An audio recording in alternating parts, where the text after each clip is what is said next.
Sahabat MTR dimanapun berada, saya jadi teringat hutang, maka saya teringat Nabi kita tercinta Nabi Muhammad SAW ketika beliau menyolatkan seorang sahabat, ketika beliau takbiratul ikhram, Allahu Akbar, maka kemudian beliau menurunkan tangannya dan beliau pulang.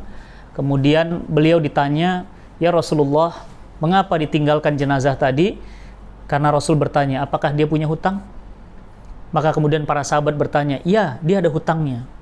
Maka Rasul kita mengatakan, solatkanlah bagimu.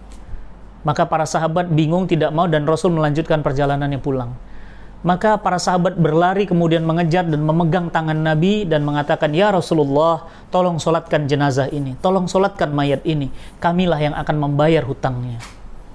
Perhatikan baik-baik sahabat MTR dimanapun berada, Nabi ketika melihat jenazah, Nabi ketika melihat mayat, yang ditanya bukan apakah dia tadi sholat, yang Nabi tanya, jelas, clear, Nabi tanya adalah apakah dia memiliki hutang. Berarti apa yang mengkhawatirkan seorang Nabi yang cintanya begitu besar kepada umatnya adalah hutang. Bahkan Nabi bertanya bukan sholat, bukan saum, bukan hajinya, bukan sedekahnya, tapi Nabi bertanya, apakah mayat ini memiliki hutang?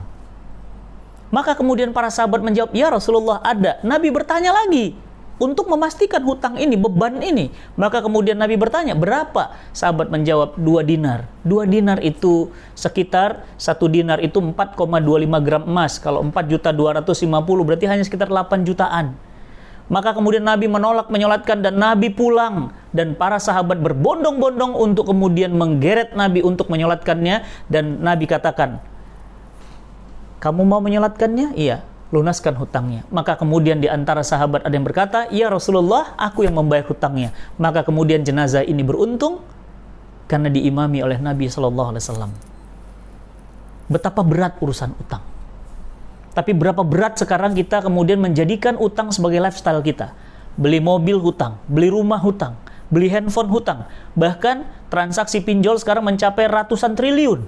Pertanyaannya adalah, apakah kita tidak merasakan apa yang Nabi kita resahkan, yakni hutang? Saya ingin mengingatkan antum semua bahwa Nabi menyolatkan jenazah yang ada hutangnya. Betapa Nabi jijik, betapa Nabi nggak suka, betapa Nabi menolak menyolatkan jenazah yang mulia, yang seharusnya mendapatkan hak solat, tetapi meninggalkannya karena ada hutangnya.